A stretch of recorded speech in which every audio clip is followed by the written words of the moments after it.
करिए शुरुआत। मंगलाचरण।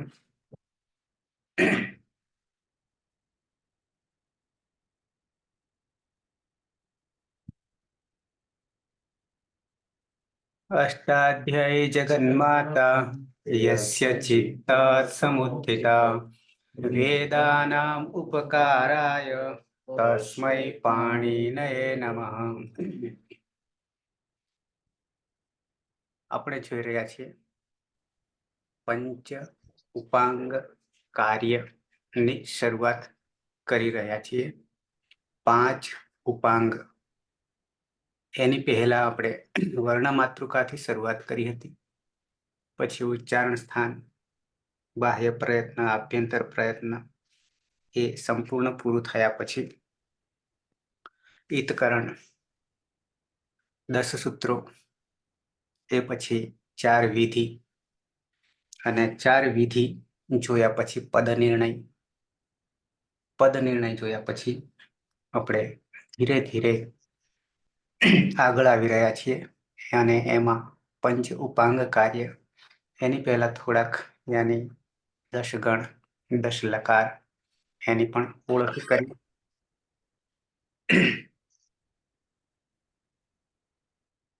હવે સીધા આવીએ છીએ પંચ ઉપાંગ યાની 5 ઉપઅંગ।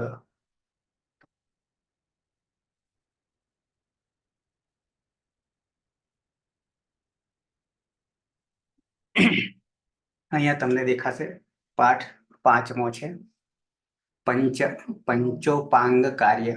પંચ ઉપાંગ કાર્ય અહીંયા શરૂઆતમાં પ્રસ્તાવના છે, ભૂમિકા છે।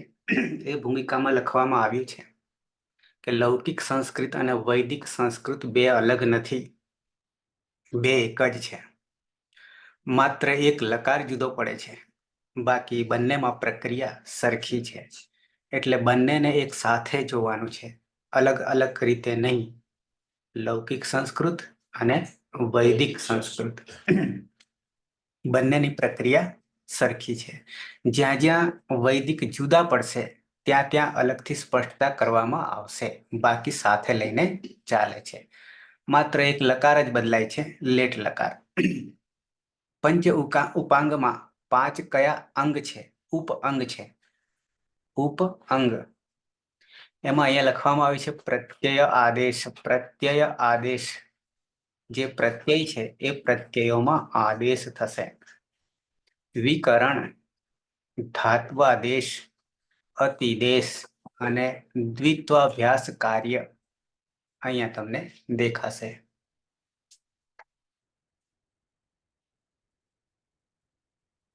પ્રત્યયાદેશ, વિકરણ, ધાત્વાદેશ, અતિદેશ અને દ્વિત્વાભ્યાસ કાર્ય આ 5 ઉપઅંગો છે। એમાં પ્રથમ યાની પહેલું અંગ એ વિકરણ અહીંયા આપવામાં આવ્યું છે। વિકરણ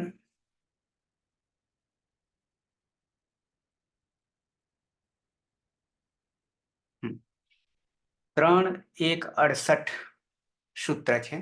3:1:68 થી 3:1:90 સુધી વિકરણની વાત કરવામાં આવી છે।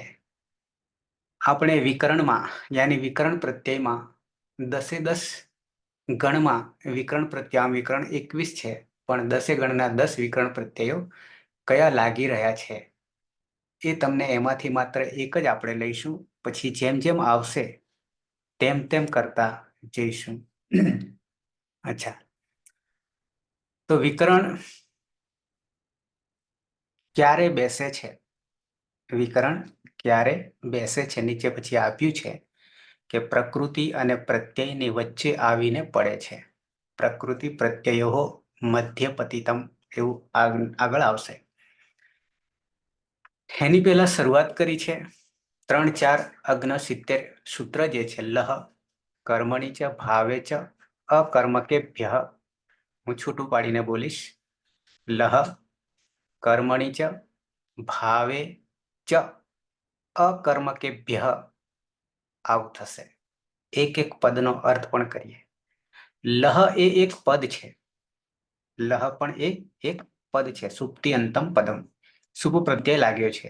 પ્રથમા વિભક્તિ બહુવચન કોનું? તો કે લ હલંતનું. લ હલંતનું. બતાવી દઉં તમને, સાથે રૂપ પણ બતાવી દઉં કે અહીંયા એક વર્ણનું રૂપ પણ થાય છે.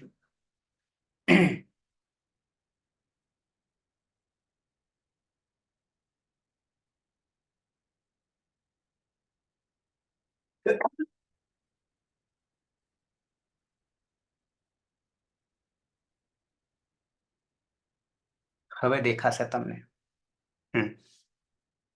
लः कर्मणि च भावे चाकर्मकेभ्यः लः कर्मणि च भावे चाकर्मकेभ्यः लः कर्मणि च भावे चाकर्मकेभ्यः. થોડું સમજી લઈએ. લહ જે છે એ લ હલંત, લ હલંત, એ લ હલંતનું પ્રથમા વિભક્તિ બહુવચનનું રૂપ થશે. એ રૂપ પણ તમને બતાવી દઉં છું. અહીંયા જ જોઈ શકશો તમે. હવે લ શબ્દસ્ય, લ શબ્દસ્ય સંભાવિતાની શબ્દરૂપાણી આવું લખ્યું છે. અહીંયા લ પ્રથમા વિભક્તિ દેખાશે તમને. એક વચન લહલંત જગત પ્રમાણે રૂપ ચાલશે. લ લવ લહ, અહીંયા લહ દેખાશે.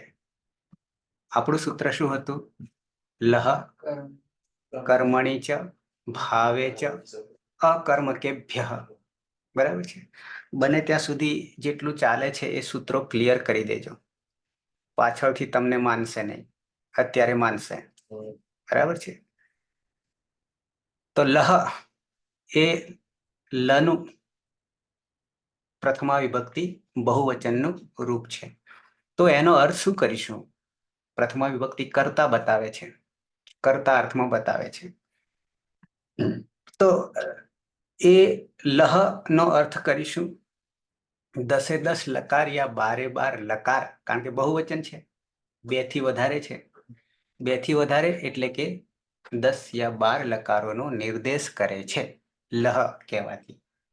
ઓકે. લહ પ્રથમા બહુવચન પદછેદ જોઈએ. કર્મણી સપ્તમી એક વચન, કર્મણ કર્મનું નપુંસકલિંગ છે. ચ અવ્યય છે, કોઈ રૂપ નહીં ચાલે. અવ્યય એટલે વ્યય નહીં થાય. ભાવે સપ્તમી એક વચન છે, ફરી પાછો ચ 2 વાર ચ આવે છે, એ પણ અવ્યય છે. અને અકર્મકેભ્ય પંચમી બહુવચન છે, બહુવચન છે. કર્મણી સપ્તમી એક વચન આધાર છે, યાની કર્મણી પ્રયોગ, આવો અર્થ કરીશું. કર્મણી પ્રયોગમાં આધાર છે, એટલે માં પર, આવો સપ્તમી વિભક્તિનો અર્થ આપણે ગુજરાતીમાં કરીશું. એટલે કર્મણી એટલે કર્મણી પ્રયોગમાં, આવો અર્થ કરીશું. લકારોનો 10 યા 12 લકારો નો નહીં કરીએ, કારણ કે પ્રથમા છે. એ એવો થાય. કરતા એ પ્રથમા વિભક્તિ આપણે ગુજરાતીમાં એ થશે, પ્રત્યય અથવા અનુક.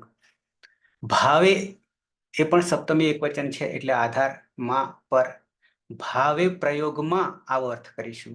ભાવે પ્રયોગ, 3 પ્રકારના પ્રયોગ: કર્મણી પ્રયોગ, ભાવે પ્રયોગ, આવા અર્થ કરીશું. ચ અવ્યય અકર્મકેભ્ય. અહીંયા અકર્મક જે છે એમાં પાછા બીજા 3 અર્થ આપણે કરીશું. સકર્મક, અકર્મક અને દ્વિકર્મક. શબ્દો લખતા રહેજો, નામ લખતા રહેજો. સકર્મક, અકર્મક, દ્વિકર્મક, આવા 3 શબ્દો આવશે. કોને કહીશું પછી સમજીએ. પહેલા સૂત્રનો અર્થ કરી લઈએ. લકારાહ બહુવચન, 10 લકારોનો યા 12 લકારોનો ઉલ્લેખ કરી દીધો. લકારાહ. સકર્મકેભ્ય, સકર્મક. સકર્મક કેવી રીતે કહેવાય છે, કોને કહેવાય છે, પછી સમજાવું છું. સકર્મકેભ્ય ધાતુભ્ય, ધાતુ કર્તરી કર્મણી ચ ભવંતી. સમજીએ ગુજરાતીમાં. જે 10 યા 12 લકારો છે, લકારો એટલે કાળા, લકારો એટલે કાળા, બરાબર. એ લકારોમાં ધાતુભ્ય, ધાતુ 1930 મૂળ ઔપદેશિક અવસ્થામાં એ ધાતુઓ કેવા છે? તો કે કેટલાક ધાતુ સકર્મક છે, કેટલાક અકર્મક છે અને કેટલાક દ્વિકર્મક છે. ઓકે. આ ધાતુભ્ય, ધાતુઓને કર્તરી કર્મણી ચ ભવંતી, જે સકર્મક ધાતુ હોય, સમજીએ હવે, સકર્મક ધાતુ હોય એ સકર્મક ધાતુઓનો કર્તરી પ્રયોગ થાય છે અને કર્મણી પ્રયોગ થાય છે, એમ કેવું છે. અને અકર્મકેભ્ય ધાતુભ્ય, કેટલાક ધાતુઓ એવા છે કે જે અકર્મક છે, અકર્મક છે, એને કર્તરી પ્રયોગ અને ભાવે પ્રયોગ થાય છે, આવું કેવું છે. હવે સમજી લઈએ સહેજ. અકર્મક, સકર્મક અને દ્વિકર્મક. દ્વિકર્મક અહીંયા નથી આપ્યું, પણ આપણે સમજી લઈએ. અકર્મક એને કહીશું, પહેલા અકર્મક લઈએ. અકર્મક એને કહીશું કે આપણા શરીરમાં જે કઈ ક્રિયા થાય છે, જે કઈ ક્રિયા થાય છે એ ક્રિયા માટે કોઈની જરૂર પડતી નથી, કોઈની જરૂર પડતી નથી.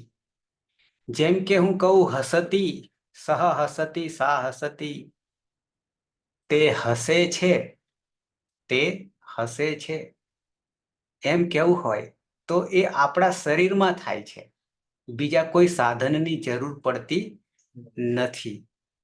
અકર્મક.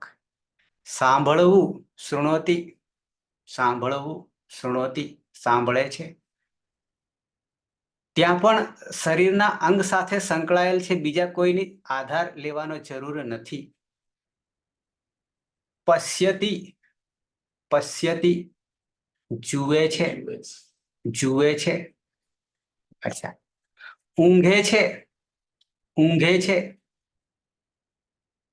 તો આ બધામાં બીજા કોઈનો આધાર લેવો પડતો નથી, તો એને અકર્મક કહીશું.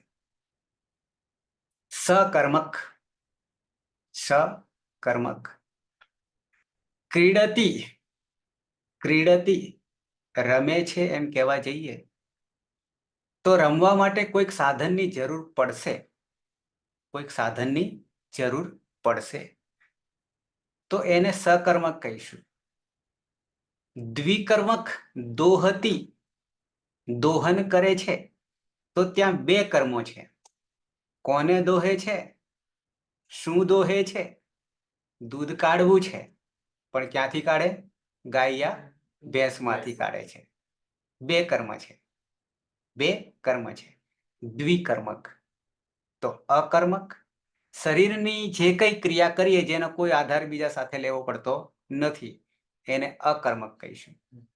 સકર્મકમાં કોઈકની જરૂર પડે છે અને દ્વિકર્મકમાં બે ની જરૂર પડે છે. ઓકે. પછી પાછું આવશે આગળ. અહીંયા લહ કેટલા છે? 1 2 3 4 5 6 7 8 9 ને 10. લહ બહુવચન છે, 2 થી વધારે, બધા આવી ગયા અકારાદિ ક્રમમાં. લટ લીટ લુટ લુટ લેટ લોટ લંગ લિંગ લુંગ લુંગ, બરાબર છે. આ 10 લકાર નામકરણ કાળ આવી ગયા. લટ વર્તમાને લટ, પરોક્ષે લીટ, પરોક્ષ લૂટ, સ્વસ્તન, સ્વસ્તન આવતીકાલ, લૂટ સામાન્ય, લેટ વૈદિક, લોટ આજ્ઞાર્થ, લંગ યસ્તન ભૂતકાળ, લિંગ, લિંગમાં બે પાછા આવશે, વિધિલિંગ ને આશીર્લિંગ. લુંગ સામાન્ય, લુંગ સામાન્ય ભવિષ્ય. લુંગ જો અને તો, જો અને તો, આ તમને મેં આગળ બતાવ્યા હતા, આ અર્થ પણ મેં કહ્યું. એતેષામ 10 પ્રત્યયાનામ, હવે આ બધામાં છે ને એક લખવાની રીત, કોમન રીત તમને બતાવી દઉં અહીંયા. ભલે અહીંયા ચિહ્ન નથી આપ્યું, પણ આ બધા શરૂઆતના લ જે છે ને, શરૂઆતના લ, બધા જ લ, કાળનો ળ, ત્યાંની લ, એ બધામાં લમાં રહેલો જે અ છે, લમાં રહેલો અ છે, એ અ અનુનાસિક છે. કેવો છે? અનુનાસિક એટલે ચંદ્ર બિંદી વાળો છે. આવું સમજી લેવાનું. 10 10 લકારમાં લમાં રહેલો અ જે છે, અચ છે, એ કેવો છે? અનુનાસિક છે બધામાં. અને દરેકની પાછળ ટ રહેલો છે કે અંગ રહેલ છે, એ હલંત છે. એ હલંત છે. પછી જ્યારે ત્યારે આપણે એનું નામકરણ આપીશું ને લકારના, જેમ કે વર્તમાને લઠ, શું કરીશું? વર્તમાને લઠ, આવું સૂત્ર છે. તો ઉપદેશ અવસ્થા કોને કહીશું? તો ફરી પાછી ગણી લઈએ. ધાતુ સૂત્ર, ધાતુ સૂત્ર, સૂત્ર આવી ગયું. ઉપદેશ અવસ્થા. અને ઉપદેશ અવસ્થા હોય તો શું કરવાનું? પહેલી પ્રક્રિયા ઈતકરણ કરવાની. ઈતકરણ કરવાની. અને ક્રિયામાં એટલે કે ધાતુમાં જરૂર પડે તો 4 વિધિ કરવાની. તો ધાતુ સૂત્ર ગણ ઉણાદિ વાક્ય લિંગાનુશાસનમ આગમ પ્રત્યય આદેશા ઉપદેશા પ્રકીર્તિતા. આટલી વસ્તુ આવશે ત્યારે સૌથી પહેલા ઈતકરણ કરવાનું, અનુબંધ કરવાનું. તો ગેટ પાસ ખુલશે, ચાવી મળશે લોકની. અંદર દરવાજાથી અંદર જઈ શકીશું. તો હવે આ 10 લકારને, આ નામકરણ જે છે ને, એ બધા જ લ કેવા છે? અનુનાસિક. લમાં રહેલો અચ, બધામાં અ નહીં હોય. લીમાં ઈ છે, લુમાં ઉ છે, લુમાં રૂ છે, લેમાં એ છે, લોમાં ઓ છે. આ રીતે દરેકમાં અચ રહેલા છે. એ બધા અચ કેવા છે? અનુનાસિક છે. અને એની પાછળ હલંત છે, ટ અને અંગ. તો હવે આમાં શું કરીશું? પહેલી પ્રક્રિયા ઉપદેશ અવસ્થામાં છે, એટલે શું કરીશું? ઈતકરણ કરીશું. શું કરીશું? ઈતકરણ કરીશું. તો દરેક લકારમાં રહેલ અચ જે છે, એ કયા સૂત્રથી એને આપણે ઈતકરણ કરી દઈશું? તસ્ય લોપઃ દર્શનમ લોપઃ. ઉપદેશે અચ અનુનાસિક ઈત. ઉપદેશે અચ અનુનાસિક ઈતથી દરેકમાં આગળ રહેલો જે અચ છે એની સંજ્ઞા થઈ જશે. તો રહેશે શું ત્યાં? રહેશે શું? અચ્છા, બીજું પણ ઈતકરણ કરીએ. પાછળ જે છે બધા હલ છે, પાછળ બધા હલ છે, તો એને પણ ઈતકરણ થઈ જશે. કયા સૂત્રથી? અંતિમ છે એટલે હલંત્યમ. હલંત્યમ. ઉપદેશે હલ અંત્યમ ઈત સંજ્ઞા સ્યાત. તો ટની પણ ઈત સંજ્ઞા થઈ જશે અને અંગની પણ ઈત સંજ્ઞા થઈ જશે. તસ્ય લોપઃ અદર્શનમ લોપઃ. બરાબર છે? તો હવે બચ્યું કોણ આ બધા લકારમાં? 10 લકારમાં કયું કોણ આવશે? હલંત લ. શું બચે છે? હલંત લ. આ હલંત લ નો અર્થ શું કરીશું? 10 લકાર યા 12 લકાર. અને એ 12 લકાર કહેવા માટે આપણે બહુવચન વાપરીશું, પદ બનાવી દઈશું, પ્રાણ પૂરી દઈશું, સુપ પ્રત્યય લગાવી દઈશું. પ્રથમા વિભક્તિ બહુવચનનો પ્રત્યય સુ ઔ જસ, જસ પ્રત્યય લગાવી દઈશું. બરાબર? તો બની જશે લહ. બની જશે લહ. તો લહ કર્મણિ ચ ભાવે ચ કર્મકેભ્યઃ. ઓકે. એતેષાં 10 પ્રત્યયાનામ સામૂહિકમ નામ લકાર ઇતિ. આ બધાનું નામ શું છે? લકાર. કેવી રીતે? મેં તમને કહી દીધો. એતે પ્રત્યયાઃ ધાતુભ્યઃ ભિન્નેષુ અર્થેષુ વિધીયન્તે. આ બધા પ્રત્યયો લકારો એમ કે છે. ધાતુભ્ય ધાતુ યાની ક્રિયા આખ્યાત ભિન્નેષુ અર્થેષુ વિધીયન્તે જુદા જુદા અર્થોમાં એનું વિધાન થઈ જાય છે. એતેષાં પ્રયોગસ્ય વિષય અનેન સૂત્રેણ એતત ઉચ્યતે. હવે અહીંયા એક કે છે યદિ ધાતુ સકર્મક અસ્તિ સકર્મક હોય તર્હિ લકારસ્ય પ્રયોગ ત્યારે લકારનો પ્રયોગ કર્તરી પ્રયોગે ભવિતુમ અર્હતિ. કર્તરી પ્રયોગ થઈ શકે છે. કર્મણી પ્રયોગે અપી ભવિતુમ અર્હતિ.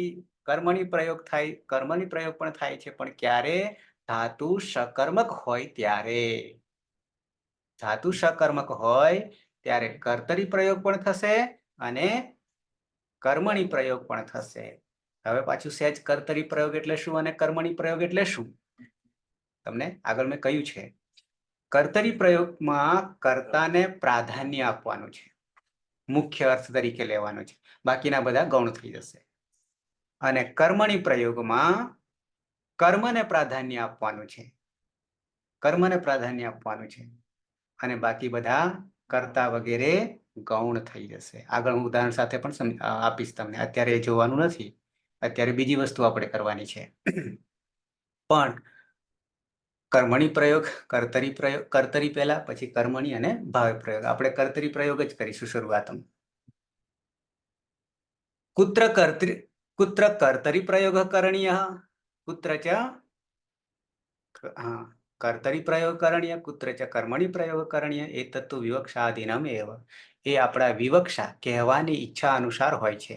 આપણે કહેવાની ઈચ્છા અનુસાર આપણે શું કર્તરી પ્રયોગ કરવો છે કે કર્તાને પ્રાધાન્ય આપવું છે કે કર્મને પ્રાધાન્ય આપવું છે કે ભાવને યાની ક્રિયાને પ્રાધાન્ય આપવું છે, તો એ આપણા પર ડિપેન્ડ રાખે છે કોને પ્રાધાન્ય આપવું અને કેવી રીતે પ્રાધાન્ય આપવું, અને એ પ્રાધાન્ય આપવાથી કેવા અર્થો થાય છે હું તમને આગળ બતાવું છું. અચ્છા, યથા જેમ કે પઠ ધાતુ છે, વાંચવું ઇતિ સકર્મક ધાતુ. આ ધાતુ કેવો છે? સકર્મક ધાતુ છે. કેવી રીતે સકર્મક ધાતુ થશે? તો વાંચે છે એવો અર્થ થાય પઠતી, એમ લેવા જઈએ તો વાંચવા માટે શું આપણા અંદરનો અંદર મનમાં કંઈક વાંચવાનું હોય છે? ના, સામે કોઈકની જરૂર છે વાંચવાની, બરાબર? ચાહે પુસ્તક હોય, ભગવદ્ ગીતા હોય, કંઈ પણ, ટૂંકમાં બીજાની જરૂર પડે છે. તો એ ઉદાહરણ અસ્માત ધાતો કર્તરી પ્રયોગે આપી લટ લકાર વર્તમાને લટ ભવિતુમ અર્હતિ. શું કે છે? આ ધાતુ કર્તરી પ્રયોગમાં પણ લટ લકાર ભવિતુમ થઈ શકે છે. કેવી રીતે? યથા રામ પુસ્તકમ પઠતી. રામ કર્તા છે. કર્તા હંમેશા પ્રથમા વિભક્તિમાં આવે. સાથે થોડુંક બીજું પણ કહી દઉં તમને. કોઈ પણ શ્લોક હોય, કોઈ પણ વાક્ય યાની ગદ્ય, અને શ્લોક હોય તો પદ્ય હોય, ત્યારે સૌથી પહેલા કર્તા કોણ છે અને ક્રિયા કોણ છે, આ બે વસ્તુ મહત્વની છે. બાકી બધું કર્તાને અનુસંધાનમાં હોય છે, બરાબર છે? તો સૌથી પહેલા ભૂતની ચોટલી પકડવી પડે. જો એ પકડાઈ જાય તો બધું પકડાઈ જાય, બરાબર? બાકી બધા વિશેષણો હોય છે. અચ્છા, તો એ ભૂત ક્યાં બેઠેલો હોય? તો કે પ્રથમા વિભક્તિમાં બેઠેલો હોય. ક્યાં બેઠેલો હોય? પ્રથમા વિભક્તિમાં. અને પ્રથમા વિભક્તિ કર્તા એક હોય તો એક વચન, બે હોય તો દ્વિવચન, બે થી વધારે હોય તો બહુવચન. કર્તા તો કર્તાની હંમેશા પ્રથમા વિભક્તિ હોય. અચ્છા, અને કર્તા પ્રમાણે ક્રિયાપદ હોય. તો અહીંયા રામ છે, રામનું પ્રથમા વિભક્તિ એક વચન રામ થયેલું છે, તો એ કર્તા છે. કર્તરી પ્રયોગમાં કર્તા હંમેશા પ્રથમા વિભક્તિમાં આવે અને એના જ આધારે ક્રિયાપદ પણ થાય. રામ પુસ્તકમ, આ પુસ્તકમ જે છે એ કર્મ છે. શું વાંચે છે? પુસ્તક વાંચે છે. અથવા કર્મ દ્વિતીય વિભક્તિમાં આવે અને એનો ગુજરાતીમાં પ્રત્યય છે ને. શું પ્રત્યય? ને. કર્તા એ કોણ પૂછવાથી જે જવાબ મળે એ કર્તા, બરાબર? અથવા हाँ, पुस्तकम नपुंसकलिंग, नो द्वितीय विभक्ति एक वचन, पुस्तकम अम सु जस अम और सस, बराबर છે અમ. રામે શું વાંચે છે? પુસ્તક વાંચે છે અથવા પુસ્તકને વાંચે છે. તો કર્તા ને પ્રાધાન્ય છે કોણ? પ્રાધાન્ય કોને છે? કોણ વાંચે છે? રામ. એને ભાર આપ્યો છે, પ્રાધાન્ય છે, મુખ્ય વાક્ય છે, કર્તા મુખ્ય છે. કર્તરી પ્રયોગમાં કર્તાની પ્રથમા વિભક્તિ, કર્મની દ્વિતીય વિભક્તિ અને ક્રિયાપદ કર્તા પ્રમાણે પઠતી. પઠ ધાતુ છે, પ્રથમ પુરુષ એક વચન, ટીપ પ્રત્યય, બરાબર છે. પઠમાં હજી શબ્દ પણ રહેલો છે, પછી જોઈશું. આપણે તો ખાલી માટે કે કર્મણી અગર કર્તરી પ્રયોગ કરીએ ત્યારે કેવી રીતે વાક્ય બને છે? તો કર્તાને પ્રથમા વિભક્તિમાં, કર્મની દ્વિતીય વિભક્તિ અને ક્રિયાપદ કર્તા પ્રમાણે. ઓકે, આગળ જોઈએ. તથા કર્મણી પ્રયોગે અપી લટ લકાર ભવિતુમ અર્હતિ. કર્મણી પ્રયોગ પણ થઈ શકે છે. તો ત્યાં શું થઈ શકશે? યથા. હવે અહીંયા જોજો, આ વાક્ય જોજો શું થઈ ગયું છે. કર્મણીમાં રામઃ પુસ્તકમ પઠતી. કર્મણીમાં કર્તરીમાં રામઃ પુસ્તકમ પઠતી, બરાબર ધ્યાન રાખજો. પણ હવે કર્મણી પ્રયોગે વાક્ય કેવું થઈ ગયું? રામેણ પુસ્તકમ પઠ્યતે. ત્રણે ત્રણ પદો બદલાઈ ગયા. શામાં? કર્મણી પ્રયોગમાં. કર્તરી પ્રયોગમાં સીધે સીધું હતું, કર્તાની પ્રથમા, કર્મની દ્વિતીયા અને ક્રિયાપદ કર્તા પ્રમાણે, બરાબર છે. રામ હતા એટલે હું તું સિવાયના વ્યક્તિ હતા, તે હતા. તે કોણ? રામ હતા. પણ હવે કર્મણી પ્રયોગમાં કર્મને પ્રાધાન્ય આપવાનું છે. કોને? કર્મને. તો કર્તરી પ્રયોગમાં કર્મ કઈ વિભક્તિમાં હતું? ખ્યાલ આવે તો? બીજી વિભક્તિમાં. હે? બીજી. દ્વિતીય વિભક્તિ. દ્વિતીય વિભક્તિ. ઓકે, દ્વિતીય વિભક્તિ. દ્વિતીય વિભક્તિ એક વચન, બરાબર. હવે શું કરવાનું? બરાબર સમજો. હવે શું કરવાનું? કર્મણીમાં આપણે ભણવાના નથી, પણ સહેજ બતાવી દઉં. આ અત્યારે ભણવાના નથી, અત્યારે તો કર્તરી પ્રયોગ જ કરીશું આપણે. પણ કર્મને પ્રાધાન્ય હવે આપવાનું કર્મણી પ્રયોગમાં, બરાબર છે. તો કર્મને પ્રાધાન્ય આપવાથી એને કરી દઈશું. અચ્છા, જે કર્મ છે એની પ્રથમા વિભક્તિ કરી દઈશું. શું કરી દઈશું? કર્મને પ્રાધાન્ય આપવાનું છે ને, કર્તાને નહીં આપવાનું, એને ગૌણ બનાવી દેવાનો કર્મણી પ્રયોગમાં. તો શું કરીશું? કર્મનું પ્રાધાન્ય આપવાનું હોવાને કારણે કર્મને પ્રથમા વિભક્તિમાં મૂકી દઈશું. અહીંયા ભલે પુસ્તકમ જે છે, પુસ્તકમ એ રૂપ સરખા લાગે છે તમને, પણ એ રૂપ સરખા નથી. પ્રત્યય એક જ છે પણ અર્થ જુદો છે. આ રામેણ પુસ્તકમ જે છે ને, અહીંયા તમે જોશો તો આ પુસ્તકમ, પુસ્તકે, પુસ્તકાની નપુંસકલિંગ છે ને, એટલે પ્રથમા દ્વિતીયાના રૂપો સરખા છે, પણ આપણે પ્રથમા વિભક્તિ એક વચન જ સ્વીકારવાનું છે અહીંયા. ક્યાં? કર્મણી પ્રયોગમાં. કારણ કે કર્મને પ્રાધાન્ય આપવાનું છે, બરાબર છે.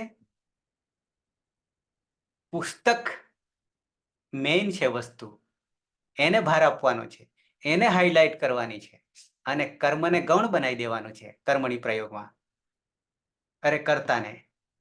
કર્તાને ગૌણ બનાવી દેવું છે. તો કર્તાની તૃતીય વિભક્તિ થઈ જશે. કઈ વિભક્તિ?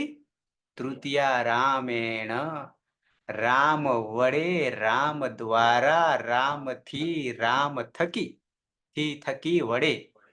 તૃતીયા સાધન છે, હવે રામ સાધન થઈ ગયા, એ કરતા રહ્યા નહીં, કરતા રહ્યા નહીં, સાધન થઈ ગયા. રામ વડે શું વંચાય છે? શું વંચાય છે? પુસ્તક વંચાય છે. હવે પુસ્તક એ મુખ્ય છે, પ્રાધાન્ય એને આપવું છે. પુસ્તક વંચાય છે, રામ વડે પુસ્તક વંચાય છે. અહીંયા કર્મ જે છે એને પ્રાધાન્ય આપી દીધું એટલે પ્રથમ વિભક્તિમાં આવી ગયું પુસ્તકમ. અને પઠ્યતે જે છે એ કર્મ પ્રમાણે આત્મને પદમાં જે આમ તો તે છે, પ્રત્યય તે છે. પેલામાં પઠતી હતું, એ રામના અનુસંધાનમાં, કર્તાના અનુસંધાનમાં ક્રિયાપદ હતું, પણ હવે પુસ્તકના અનુસંધાનમાં છે ક્રિયાપદ, એટલે પઠ્યતે. રામ થકી, રામ વડે, રામ દ્વારા પુસ્તક વંચાય છે. પ્રાધાન્ય પુસ્તકને આપી દીધું. બરાબર છે? એટલે કર્તરી પ્રયોગમાં કર્તાનું પ્રાધાન્ય, કર્મણી પ્રયોગમાં કર્મનું પ્રાધાન્ય. એટલે કર્મ જે દ્વિતીય વિભક્તિ હતી એ પ્રથમામાં જતી રહી, અને કર્તરી પ્રયોગમાં જે કર્તા પ્રથમ વિભક્તિમાં હતો એ તૃતીય વિભક્તિમાં જતો રહે. સેમ ભાવેમાં થાય છે. સેમ ભાવે પ્રયોગમાં, ભાવે પ્રયોગમાં ક્રિયાને મહત્વ છે, પ્રાધાન્ય આપવામાં આવે છે. કારણ કે ત્યાં જે છે કર્મ હોતું નથી, ત્યાં કર્મ હોતું નથી. આવશે ત્યારે હું તમને ડિટેલ સમજાવીશ. અચ્છા, યદિ ધાતુ અકર્મક અસ્તિ, અકર્મક, તર્हि લકારस्य પ્રયોગः કર્તરી પ્રયોગે ભવિતુમ અર્હતિ, ભાવે પ્રયોગે અપી ભવિતુમ અર્હતિ. પણ કયો પ્રયોગ નહીં થાય? ધાતુ અકર્મક હોય ત્યારે કર્મ જ નથી, તો પછી કર્મણી ક્યાંથી થવાનું? ભાવે પ્રયોગ થાય. કર્તરી પ્રયોગ તો થાય, કરતા હોય અને ક્રિયા હોય. બરાબર છે? ઓકે. કુત્ર કર્તરી પ્રયોગ કરણીય, કુત્ર ચ ભાવ પ્રયોગ કરણીય, એતત્તુ વિવક્ષાધીનમ આપણા પર છોડે છે. યથા પથ ઇતિ અકર્મક ધાતુ, પથ પતતિ પડવું. બરાબર છે? અસ્માત ધાતો કર્તરી પ્રયોગ અપી લટ લકાર ભવિતુમ અર્હતિ, યથા ફલમ પતતિ. શું પડે છે? ફળ પડે છે. તથા ભાવે પ્રયોગે અપી લટ લકાર, લટ લે વર્તમાને, યથા ફલેન પત્યતે. હવે આ કર્તરી પ્રયોગ અહીંયા ફલમ પતતિ, ફલમ પતતિ, એ ફલમ જે છે ને એ પ્રથમા વિભક્તિ છે. ફલમ ફલે ફલાની, ફળ પડે છે. પ્રાધાન્ય કોને છે? ફળને છે. કર્તરી પ્રયોગ થાય ક્યાં? અકર્મકમાં. અકર્મકમાં, કારણ કે ફળ છે. પતતિ પડે છે. પણ હવે એને ભાવે પ્રયોગ બનાવી દઈએ તો જે ફળ જે છે કરતા હતું કર્તરીમાં, એને આપણે ક્યાં લઈ ગયા? તૃતીયામાં લઈ ગયા. પત્યતે ફલ, ફલેન પત્યતે, આવો અર્થ થઈ જશે.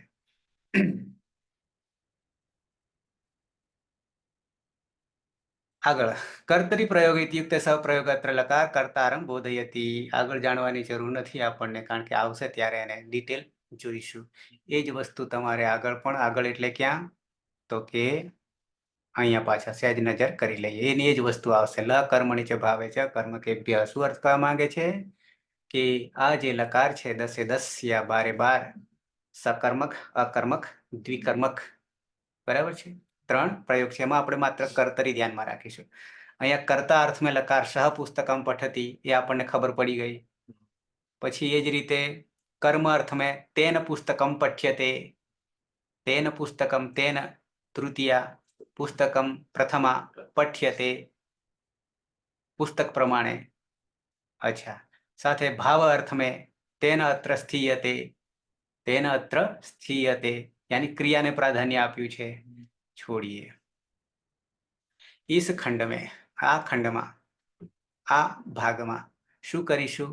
માત્ર કેવલ કર્તૃર્થક, કર્તાના અર્થમાં કર્તરી પ્રયોગમાં, શિલ્પા તારું ધ્યાન અહીંયા નથી, લકારો કી,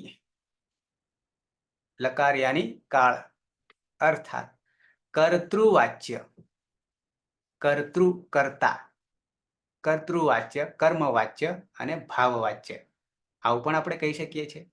કર્તરી પ્રયોગ, કર્મણી પ્રયોગ અને ભાવે પ્રયોગ. બરાબર. તો અહીંયા માત્ર કર્તરી પ્રયોગ જ આપણે અત્યારે ધ્યાનમાં લઈશું. કર્માર્થક કે ભાવાર્થકને ધ્યાનમાં લઈશું નહીં. બરાબર, એ આગળ જોઈશું. અચ્છા, ધાતુઓને ગણ ચિહ્ન 10 ગણ છે. પહેલો ગણ, બીજો ગણ, ફરી પાછા એના પર આવીએ અને એક સપેટો જ રાખીશું અત્યારે. 10 ખાલી જોઈશું ખરા. જેમ કે 1930 ઔપદેશિક ધાતુઓ છે, મૂળ ધાતુઓ છે. બરાબર છે. એ 10 વર્ગોમાં વિભાજિત છે, એટલે કે ગણમાં વિભાજિત છે. ફરી 993 ભવાદી ગણ, 140 દિવાદી એટલે ચોથો ગણ, 157 તુદાદી એટલે છઠ્ઠો ગણ અને 410 ચુરાદી ગણ યાની 10મો ગણ. બરાબર છે. 35 ધાતુ જે છે સ્વાદી ગણ 5મો છે. 12 ધાતુ તનાદી ગણ સૌથી ઓછા તનાદી 8મો ગણ છે. 61 ધાતુ ક્રયાદી ગણ 9મો છે. 73 ધાતુ અદાદી ગણ એટલે બીજો ગણ છે અને 24 ધાતુ જુહોત્યાદી એટલે ત્રીજો ગણ છે અને 25 ધાતુ રુધાદી ગણ એટલે 7મો ગણ છે. હવે આ જ ક્રમમાં આપણે જાણીશું. આ ક્રમમાં એટલે 1, 4, 6, 10 આ ક્રમમાં આપણે જઈશું. બીજો નહીં, 1 પછી 2 એવી રીતે નહીં જઈએ. જે ક્રમમાં અહીંયા આપ્યા છે ને એ જ ક્રમમાં જઈશું. 1, 4, 6, 10 અને પછી 5મો સીધો આવશે 35 સ્વાદી આવશે.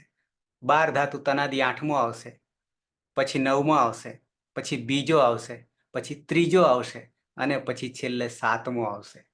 આવી રીતે આપણે જોઈશું.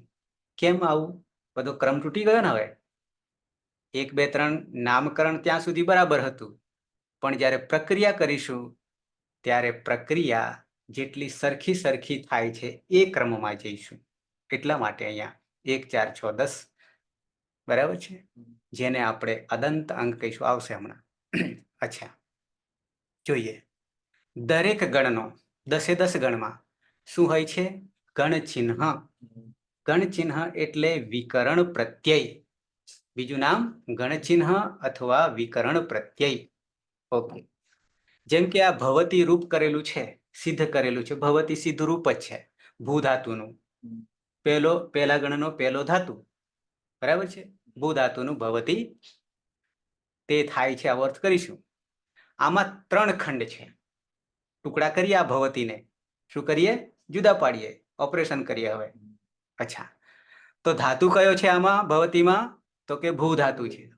હોવું, અસ્તિત્વ. આ વત્તા સપ જે છે એ શું છે? ગણ ચિહ્ન છે. પહેલા ગણનું ચિહ્ન છે, યાની પહેલા ગણનો વિકરણ પ્રત્યય છે. શું? સપ.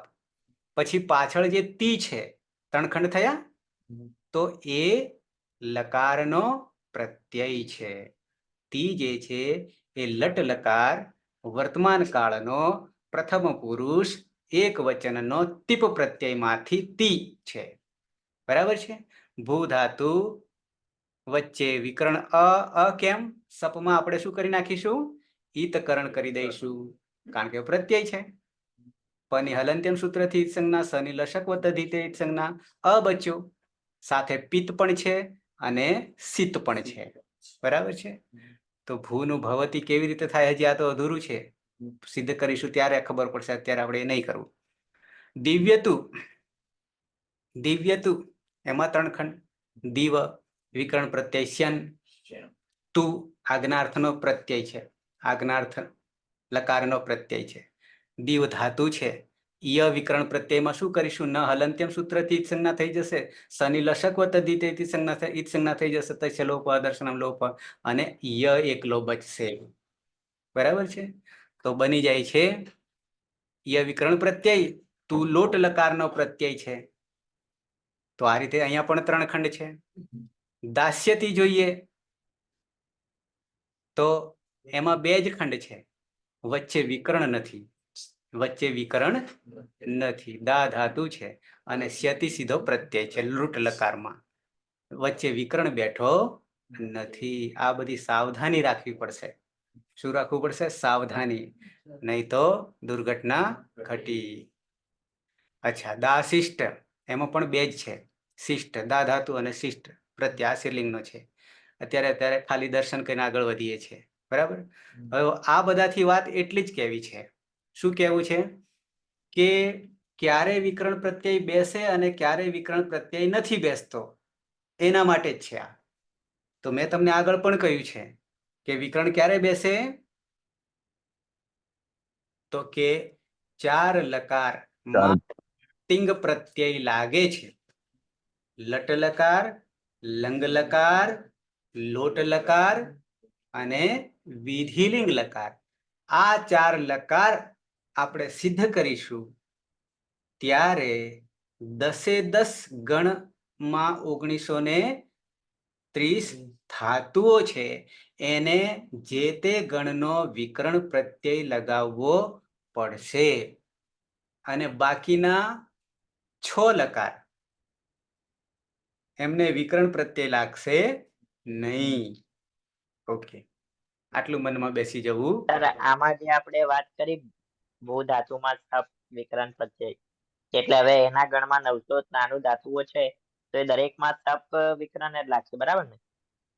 જે તે ધાતુ પછી. હા, 993 ને સપ વિકરણ પ્રત્યય લાગશે. બરાબર. એટલું જ નહીં, આગળ આવશે. સનાદિ પ્રત્યયો જે છે ને, સનાદિ પણ લાગે છે ને ધાતુઓને, ત્યારે ત્યાં કોઈ વિકરણ પ્રત્યય બતાવ્યો નથી. જ્યાં જ્યાં વિકરણ પ્રત્યય બતાવવામાં નહીં આવે ત્યાં કોને ગણીશું? સપને જ ગણીશું. ક્યારે? કર્તરી પ્રયોગ કરીશું ત્યારે. બીજી શરત, કર્તરી પ્રયોગ કરીશું ત્યારે. એટલે સપ એ કોમન છે બધા માટે. સપ એ બધા માટે કોમન છે.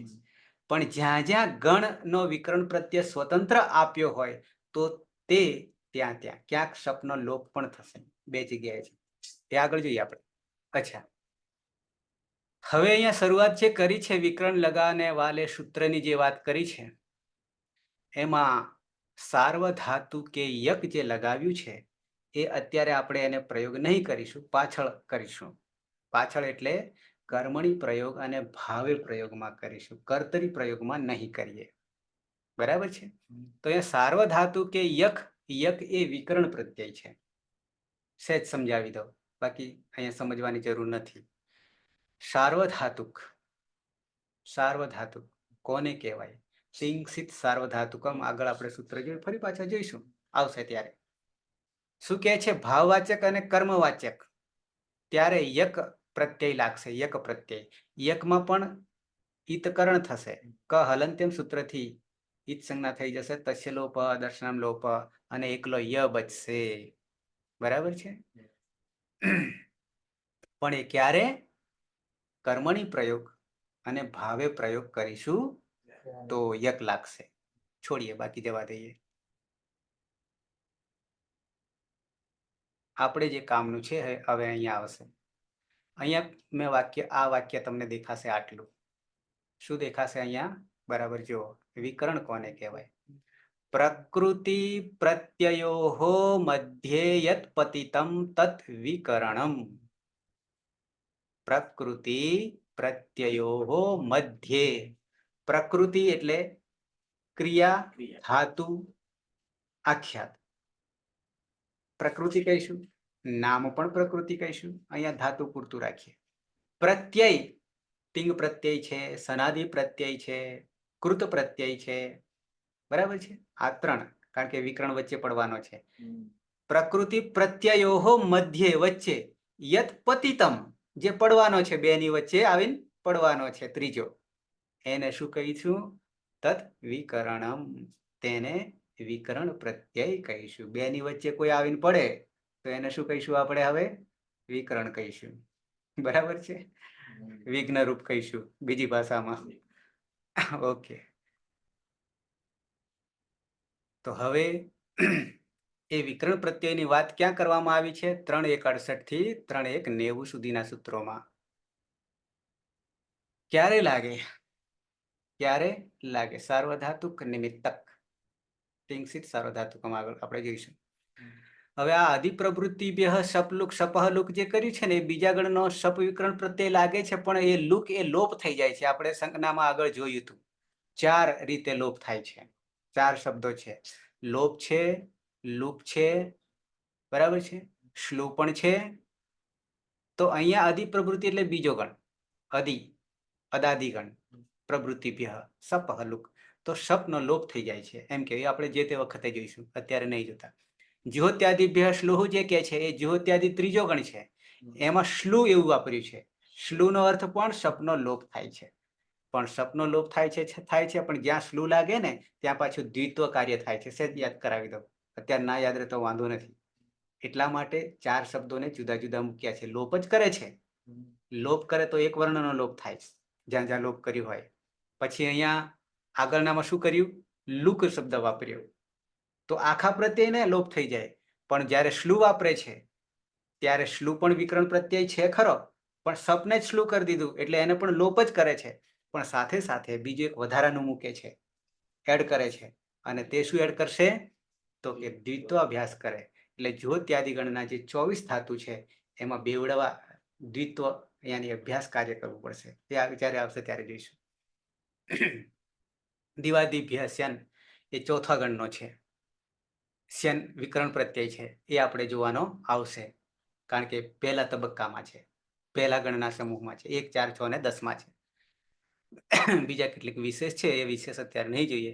આપણે તો માત્ર સપને અત્યારે ધ્યાનમાં રાખી. સ્વાદિભ્યઃ સ્નુઃ જે છે એ 5મા ગણનો છે વિકરણ પ્રત્યય.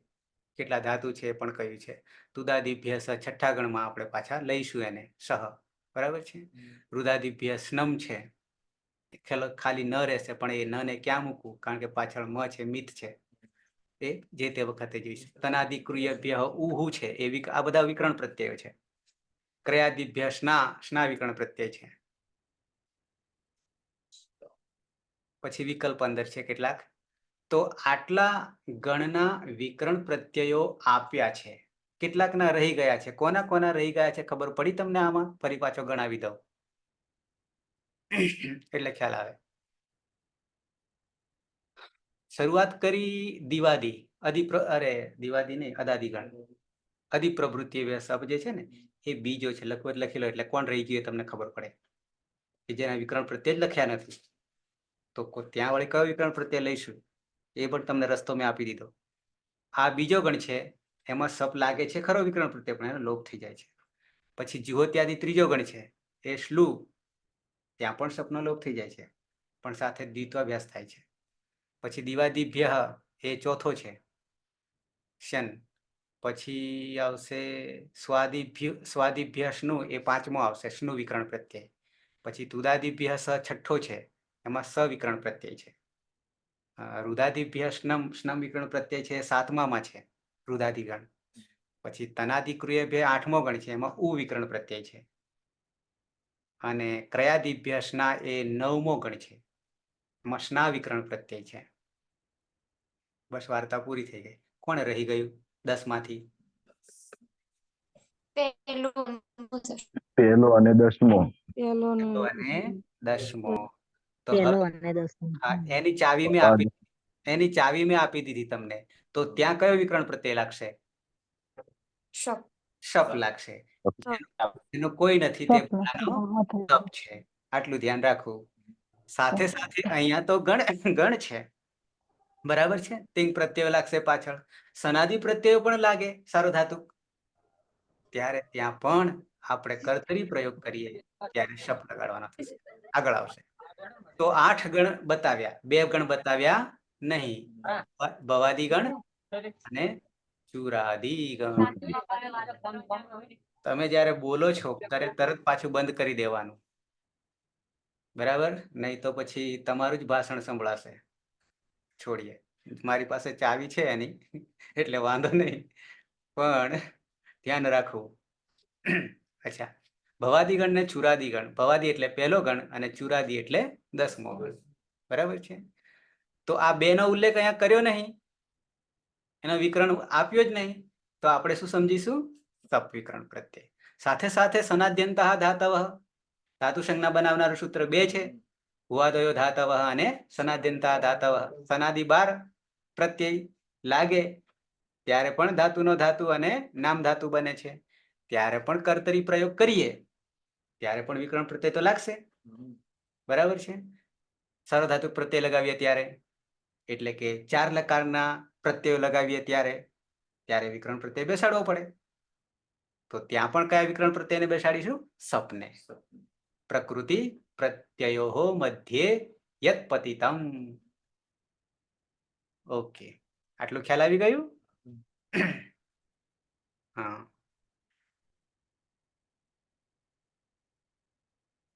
જો આ 12 જે છે સન, ક્યચ, કામ્ય, ક્યસ, ક્યંગ, ક્વિપ, અણિંગ, યંગ, અણિચ, યક, આય અને યંગ, આ 12 સનાદિ પ્રત્યય. અત્યારે એક કઈ ના યાદ રહે તો કોઈ વાંધો નહીં, દર્શન કઈને આગળ વધી જ્યારે આવશે ત્યારે. હવે આ કર્તરી શબ્દ તમારે ધ્યાન રાખવાનું. કર્તરી પ્રયોગમાં સપ વિકરણ પ્રત્યય લાગશે ત્યારે સાર્વધાતુક તિંગ પ્રત્યય લગાવીશું ત્યારે, યાની 4 લકારનો પ્રયોગ કરીશું ત્યારે, અને એ કર્તરી પ્રયોગમાં કરીશું ત્યારે. મધુ. અચ્છા, આગળ શબ્દ આપવું એક, આમ તો આવી ગયો છતાં આપી દઉં. હવે ધ્યાનથી આને યાદ રાખી લેવાના છે. શું ધ્યાન રાખીશું? જે પ્રત્યયો છે, પ્રત્યયો એટલે કયા? ધાતુને 4 પ્રકારના પ્રત્યયો: સનાદિ 12, તિંગ 9 દુ 18, કૃત 124 અને વિકરણ 21. આ 4 પ્રત્યયો જે છે એ 4 પ્રત્યયોમાં હવે વિભાજન એવું આવે છે. કેવું વિભાજન આવે છે? તો કે વિકરણ, અહીંયા વિકરણની વાત કરી છે આપણે, તો 4 માં વાત કરીશું, પણ એ પહેલા વિકરણની વાત કરી લઈએ. વિકરણો કા પિત્ત અપિત્ત વિભાગ. પિત્ત કોને કહેવું અને અપિત્ત કોને કહેવું? પિત્ત કોને કહેવું, અપિત્ત કોને કહેવું? આગળ મેં ઉલ્લેખ કર્યો છે, ફરી કરી દઉં. પની ઈત સંજ્ઞા થાય પ્રત્યયોમાં હલંત્યમ સૂત્રથી તો એને પિત્ત કહીશું. કની ઈત સંજ્ઞા થાય તો કિત કહીશું. ગની થાય તો ગીત કહીશું, વગેરે વગેરે. પણ અહીંયા પની ઈત સંજ્ઞા થાય તો એને પિત્ત કહીશું, અને જ્યાં પની ઈત સંજ્ઞા નહીં થાય ત્યાં અપિત્ત કહીશું. ત્યાં શું કહીશું? અપિત્ત કહીશું. બરાબર ધ્યાન રાખજો. સનિત સંજ્ઞા થાય તો શીત પણ કહીશું. જેમ કે સપ છે તો એ પિત્ત પણ છે અને શીત પણ છે. ઓકે, અહીંયા એમ કે છે કે સપ કો છોડકર, સપ વિકરણ પ્રત્યયને છોડીને, સ્યન છે, સ્નુ છે, સ છે, સ્નમ છે, સ્ના છે, આ બધા વિકરણ પ્રત્યય કેવા છે? તો આ બધામાં ક્યાંય પ આવે છે? સપ સિવાય ક્યાંય પ આવતો નથી, અને પ નહીં આવતો એટલે બધા કેવા છે? અપિત્ત છે. કેવા થઈ ગયા? અપિત્ત વિકરણ પ્રત્યય થઈ ગયા. પિત્ત અને અપિત્ત, આટલો ખ્યાલ આવી ગયો? પની ઈત સંજ્ઞા થતી હોય તો પિત્ત, પણ જ્યાં પની ઈત સંજ્ઞા નહીં થતી હોય તો અપિત્ત. એનું કારણ પછી કહીશ, આગળ આવશે એટલે. ઓકે, તો આ બધા અપિત્ત સાર્વધાતુક પ્રત્યય છે. પણ સની ઈત સંજ્ઞા થાય છે આ બધામાં. આ બધામાં સની ઈત સંજ્ઞા થાય છે એટલે આ બધા શીત કહેવાશે. અપિત્ત ખરા સપ સિવાય, પણ બાકીના અપિત્ત છે પણ સાથે શીત પણ છે. તિંગસિત સાર્વધાતુકમ. અચ્છા, પણ ઉ જે છે, ઉ ક્યાં હતો ખબર તમને? ઉ વિકરણ પ્રત્યય. ઉ વિકરણ પ્રત્યય તનાદિ ક્રિયભ્ય ઉહુ. તનાદિ ગણ, 8મો ગણ, એને ઉ વિકરણ પ્રત્યય છે. નહીં સ કે નહીં પ, નહીં સ કે નહીં પ. તિંગ સિત સાર્વધાતુકમ. તિંગ સિત, સનિત સંજ્ઞા થાય તો સાર્વધાતુક. પછી તિંગ 4 લકારને લાગે તિંગ પ્રત્યયો તો પણ સાર્વધાતુક. 9 દુ 18 પ્રત્યયો. પણ આવું તો આ કોઈમાં મન બેસતો નથી. ઉ વિકરણ પ્રત્યય કોઈમાં બેન બેસતો નથી, તો એને શું કરીશું? ધ્યાન ગયો પાછો. અચ્છા ઉપર છે? અનાદિ એ તો બરાબર, પણ આપણે નીચે આવ્યા હતા.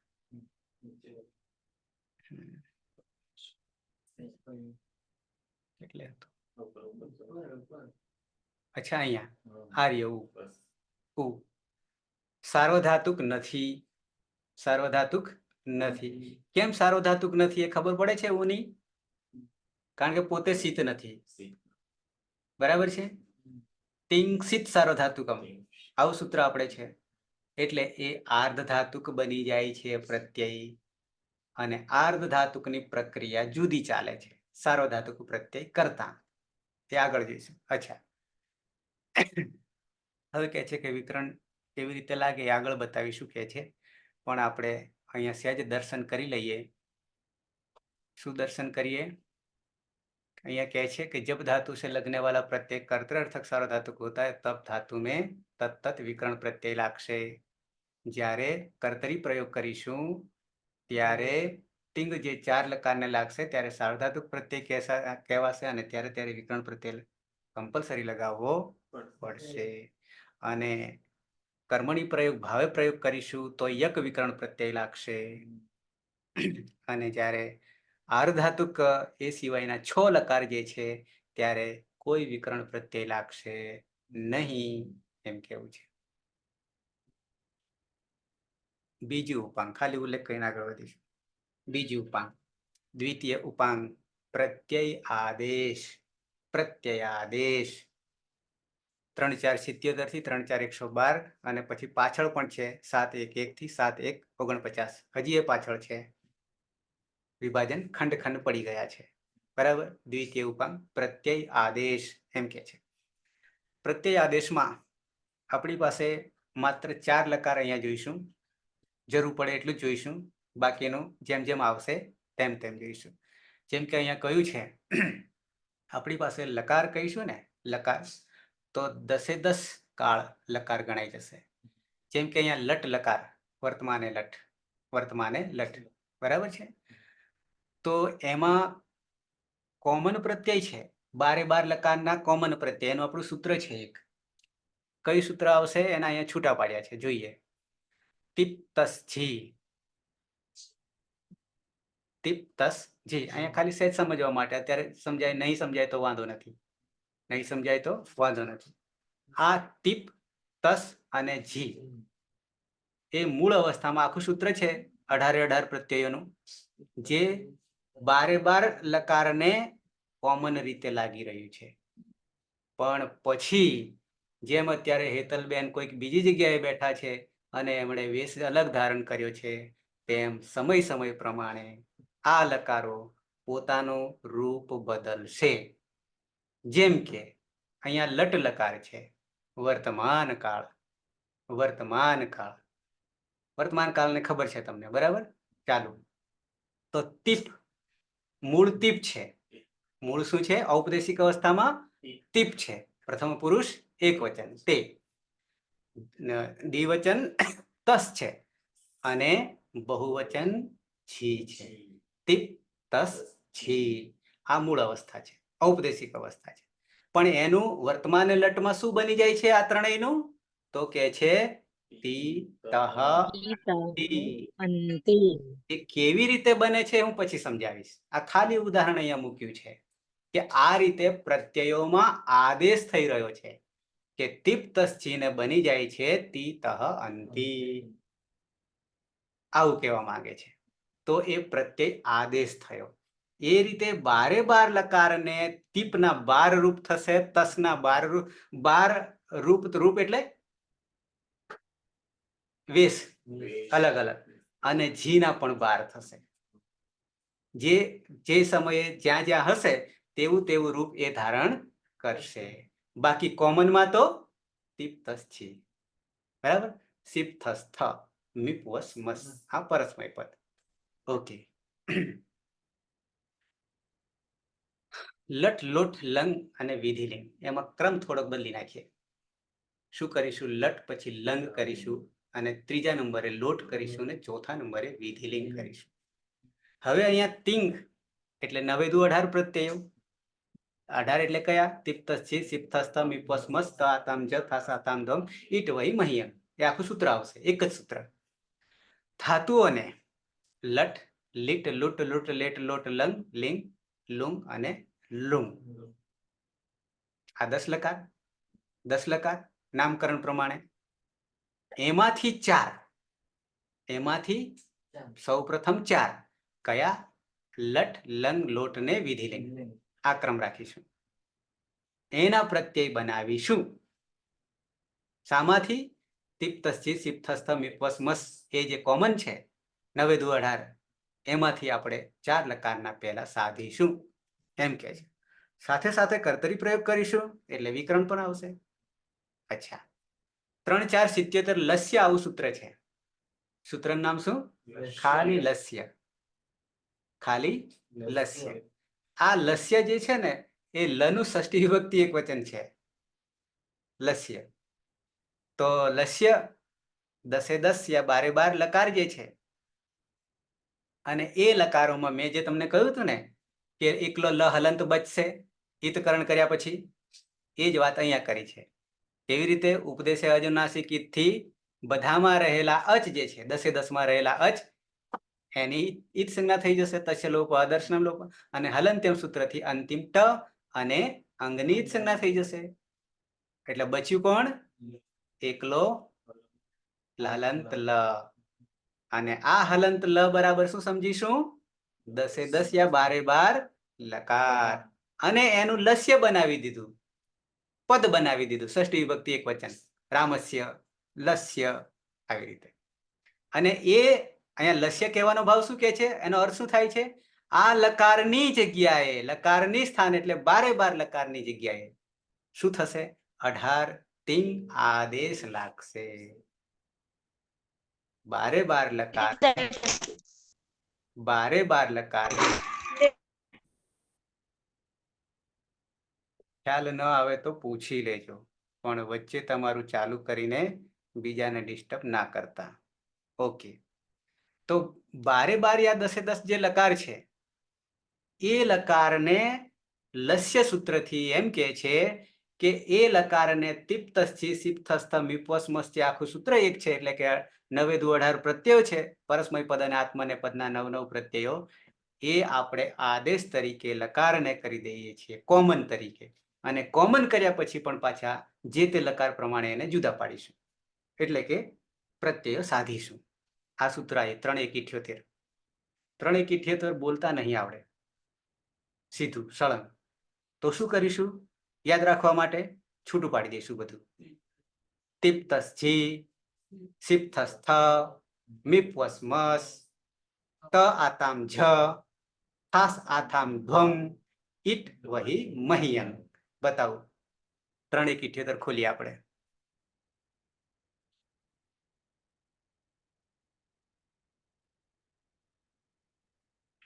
3 1 78. 3 1 78. એમ થયું. બીજું આવ્યું સૂત્ર ખોટું લખાયું છે કે હું ખોટું લખ્યું? સર 3 4 78 હશે. ઓકે, હા, એકમાં તો ક્યાંથી આવે, કારણ કે પ્રત્યયો બધા તો 4માં હોય, 3માં જ હોય. ત્રીજો અધ્યાય તો છે જ. ચોથો 5 અને 78 સૂત્ર. ચોથો પાઠ છે ને. અરે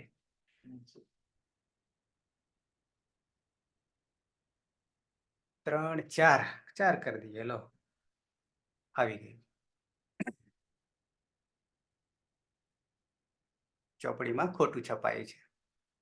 તિપ્તશ્ચિસિપ્તસ્થમિબ્વસ્મસ્તાતાञ्झथासाथान्ध्वमिड्वहि महिं તિપ્તશ્ચિસિપ્તસ્થમિબ્વસ્મસ્તાતાञ्झथासाथान्ध्वमिड्वहि महिं.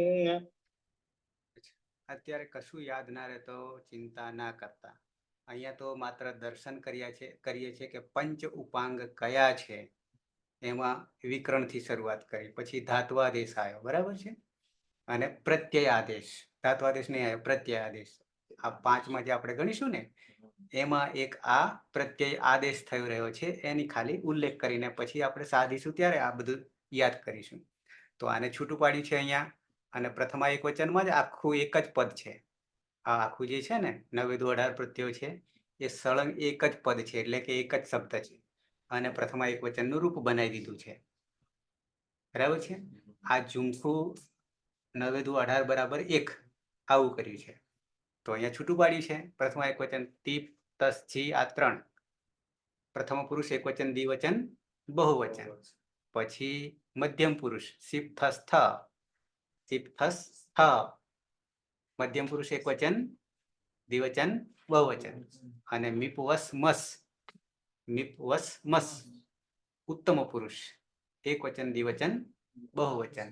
તો આટલા 9 થયા એ પરસ્મય પદના કોમન પ્રત્યયો ઔપદેશિક અવસ્થામાં, મૂળ અવસ્થામાં. અને પછી આ ત, આતામ, જ એ આત્મને પદમાં પ્રથમ પુરુષ એકવચન, દ્વિવચન, બહુવચન. પછી થાસ, આથામ, ધ્વમ મધ્યમ પુરુષ એકવચન, દ્વિવચન, બહુવચન. અને ઈડ, વહી, મહ્યંગ એમાં ઈટ થઈ જશે, જુદું પાડીશું ત્યારે ઈટ થઈ જશે, ટ થઈ જશે. ટનો ડ થઈ ગયો છે, ટ, ઠ, ડ ત્રીજો થઈ ગયો છે, જસ્ત્વ થઈ ગયું છે. ઈટ, વહી, મહ્યંગ. અને એમાં ટી થી શરૂઆત કરીએ અને અંગ બેને આદિરંત્યન સહેતા બરાબર તિંગ. પ્રત્યાહાર બનાવી દીધો પ્રત્યયોનો પણ. બરાબર છે. અધિકાર, પ્રત્યય 3 1 1 પરસ છે, 3 1 2 આદિ ઉદાત્ત 3 1 3. આટલા 3 તો છેક સુધી 3 4 ને 5 પાંચમા અધ્યાયના અંતિમ સૂત્ર સુધી આ લઈને ચાલીશું. પછી ધાતો હો, આ પ્રત્યય કોને લાગે? ધાતુને. લસ્ય લકારને, લસ્ય લકારને, લસ્ય સૂત્ર આપણે જોયું ને. અચ્છા, તો આ કોમન છે, પણ લસ્ય યાની લસ્ય એટલે 10 10 યા 12 12 લકારોને આ પ્રત્યયોનો આદેશ થશે. 9 દુ 18 પ્રત્યયોનો આદેશ થશે. કયા સૂત્રથી? લસ્ય સૂત્રથી. લસ્ય સૂત્રથી. બરાબર. આટલું જ અહીંયા સમજીશું. આ રીતે છૂટા પાડ્યા છે. તીપ્તસથી અહીંયા તમે જોઈ શકશો. બરાબર. પરસ્મય પદ પ્રથમ પુરુષ એકવચન, પરસ્મય પદ પ્રથમ પુરુષ દ્વિવચન, બહુવચન. સિપ્થસ્થ મધ્યમ પુરુષ એકવચન, દ્વિવચન, બહુવચન. અને મીપવસ્મસ અહીંયા મીપવસ્મસ ઉત્તમ પુરુષ એકવચન, દ્વિવચન, બહુવચન. પછી આત્મને પદ થઈ ગયા. ત, આતામ, જ બરાબર. થાસ, આથામ, ધ્વમ. અને અહીંયા ટ આવી ગયો ને, અહીંયા ઈટ, ડની જગ્યાએ ટ આવી ગયો ને, ઈટ, વહી, મહ્યંગ ઉત્તમ પુરુષ આત્મને પદમાં એકવચન, દ્વિવચન, બહુવચન. આને પણ આપણે નામસુકરણ કરીશું, વિભક્તિ. ઓકે. તો હવે પછી તમારે શું કરવું પડશે યાદ રાખવા માટે? 3 4 78 તીપ્તસ્થી, સિપ્થસ્થ, મીપસ્મસ, તાતામ, જ, થાસાતામ, ધમ, ઈટ, વહી, મહ્યંગ. આ કોમન છે. એ કોમન પહેલા કરીશું તો બાકીના સાધીશું, એટલે કે કપડા પહેરાવીશું બાકીના લકારને. બરાબર છે. આવીએ પાછા દર્શન કરીને. સમય થવા આવ્યો છે. કંટાળો આવ્યો?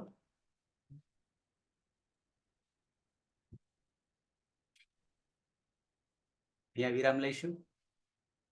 બરાબર છે. કાળના બંધનમાંથી છૂટવાનું છે. અત્યારે બંધનમાં નાખીએ અને પછી છૂટીશું. ઓકે. લહ પર તીપ્તસ જી આવશે કે થી? તીપ્તસ જી તીપ્તસ જી, જી તીપ્તસ જી, જી તીપ્તસ આવે.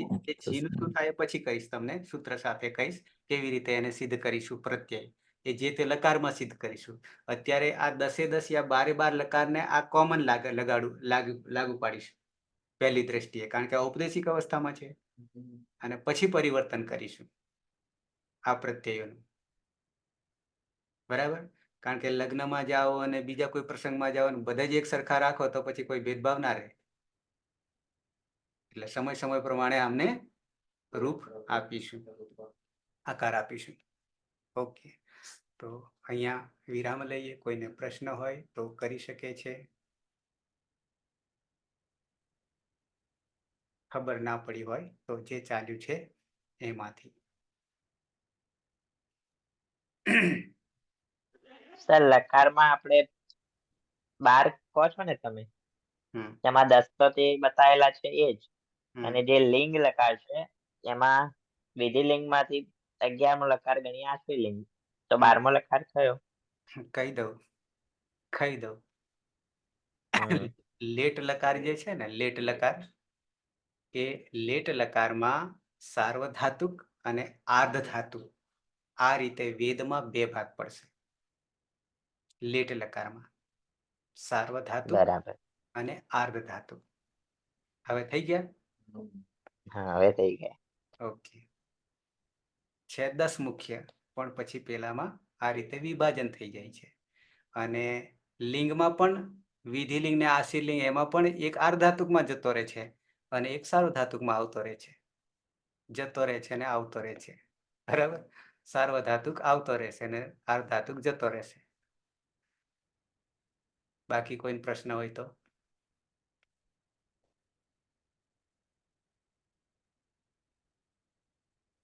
નહીં. પ્રશ્નમાં એવું છે કે કાં તો ઉપર જ જાય, બાઉન્સર જાય તો પ્રશ્ન નહીં આવે.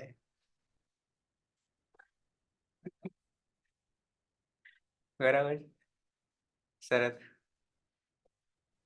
થતું નથી હજી તો અમને. ત્યાં તો તૈયાર છે. બરાબર છે. જો તો સર ખાલી દર્શન જ કરે ધીમે તમારું વ્યાખ્યાન છે એટલે એનાથી છે કે ઘણી ટપ્પી લે કહેવાનો મતલબ. આ તો પેલું ટીવાય માં પેલું કારણ ને સંજ્ઞા ભણતા હતા અને પછીથી યુક્ત આવતું હતું, અચ સંધિ બધું આવતું, તેના બધું તાજું છે. એના કારણે પેલી સાહેબની કૃત વાક્ય સંજ્ઞામાંથી થોડો અભ્યાસ કરી અને તમારું લેક્ચર ભરી એટલે ખ્યાલ આવે છે ધીમે. બરાબર. ખ્યાલ એટલે આપણે લગભગ એવું કરીએ છીએ કે તમે બધા તો સંસ્કૃતોના વિદ્યાર્થી તરીકે બેઠા છો, પણ જે સંસ્કૃતમાં બિલકુલ નથી કે સંસ્કૃતનો ક નથી ખબર એને પણ ખબર પડશે એવી રીતે જઈએ છીએ આપણે. બરાબર. એટલે હજી એ શરૂઆત જ આપણે કરી રહ્યા છીએ, હજી દર્શન જ કરી રહ્યા છે. હજી સાધના જે છે એ હજી આવી નથી. બરાબર. આ તો ખાલી આવું આવું આવી રહ્યું છે એવું જ કહીએ છીએ, પણ જ્યારે સાધના ચાલુ થઈ જશે ત્યારે સિદ્ધિકરણ તમારું થઈ જશે. પ્રત્યક્ષ. એટલે તો બધા કરતા. હા. એટલે મારા સર 3 મિસ થયા હતા એટલે મને એવું લાગ્યું કે ક્યારેક આજે ખબર પડશે કે ખ્યાલ આવી ગયો, એટલે ખ્યાલ આવી ગયો, વાંધો નથી, એ લઈ લેશે તો થઈ જશે આજે. હા, બસ નિયમિત અહીંયા 1-1 કલાકનો ભોગ આપશો તો એનું ફળ જરૂર મળશે. અને એથી વિશેષ તમને કહી દઉં, આ મને લાગે આપણું લેક્ચર 18મું થયું, આજે 18મું થશે. બરાબર હા છે. સર. તો હા. હું નિંદાની રૂપે નહીં કહું, કોઈની નિંદા હું કરતો નથી, પણ સંસ્કૃત જગતમાં જે કોઈ અધ્યાપકો છે, બરાબર, કોલેજમાં છે કે ક્યાં ગમે ત્યાં છે, પણ જેને વ્યાકરણ નથી, તો આ મેં 18 લેક્ચર લીધા, એ 18 લેક્ચરમાં જે કંઈ આવ્યું એનું પણ જ્ઞાન નહીં હોય. બિલકુલ સાચી વાત કહી સાહેબ. કારણ કે સાર્વધાતુ કોને કહેવાય, આર્ધધાતુ કોને કહેવાય, પિત્ત કોને કહેવાય, અપિત્ત કોને કહેવાય, ચિત્ત કોને કહેવાય, આવું બધું ક્યાંય આવ્યું નથી. બરાબર છે. પણ આ બધું જાણશો ને તમે, આ બધું ત્યારે લાગશે, તમને અનુભૂતિ થશે અંતરાત્માને કે આના વગર તો ચાલે જ નહીં. સંસ્કૃતમાં જ્યારે આપણે હોઈએ અને સંસ્કૃત આપણને મળી પૂર્વજન્મના કોઈક સારા કર્મોના લીધે, અને પછી આપણે સંસ્કૃતનું કામ ના કરીએ તો પછી આપણે શું કરીએ એ તમારે વિચારવાનું થાય. બરાબર છે. એટલે સંસ્કૃત વાળા માટે તો આ અનિવાર્ય છે, કમ્પલસરી છે, એના વગર ચાલે જ નહીં. બીજા બધા ન કરે તો વાંધો નથી, પણ સંસ્કૃત વાળાએ તો કરવું જ પડે. મને એ 30 વર્ષે ભાન થાય છે, તમને વહેલા થાય છે. આટલો ફેર એટલે છે. સર શીખવાની કોઈ ઉંમર નથી હોતી. હા, તમે નસીબદાર છો મારા કરતા. આમાં કોઈ FY માં હોય, કોઈ MA માં હોય, આ બધા મોટા ભાગે PhD વાળા છે. પણ જે MA માં છે, નંદની છે, એ હજી વધારે નસીબદાર છે. કેમ? તો કે સર PhD લેવલમાં આવશે કે મારા લેવલમાં આવશે ત્યારે એમને કેટલું બધું જ્ઞાન હશે. બરાબર છે, કાજલ છે. ઓકે, અમે સાહેબ નસીબદાર છીએ કે અમને આ લાભ મળ્યો હોય. હા, મને લાગ્યું કે થોડુંક જાણ્યા પછી કે આ તો મારે કરાવવું જ પડે, જેમને રસ છે સંસ્કૃતમાં જાણવાનું. અને આ પુણ્ય બધે મિલે સત્સંગ. હા, અને પછી આપણે એમ કહેતા હોય છે કે સંસ્કૃત લઈને શું કરીશું, સંસ્કૃતને આવું બધું લોકો કહેશે તમને. પછી એના જવાબ આપણી પાસે છે, પણ ક્યારે આપણે સંસ્કૃતને પચાવ્યું હોય. સંસ્કૃત છે તો જગત છે, સૃષ્ટિ છે, આપણે છે. શોર્ટમાં તમને કહું તો, બરાબર, એના વગર કોઈ અસ્તિત્વ નથી. એટલે તમને ખરી મજા, એનું ફળ આપોઆપ જ મળશે આ સંસ્કૃતનું. તમે સાહેબ આટલી મારે પણ મહેનત સર કરો આ એ રીતે જ કહેવાય.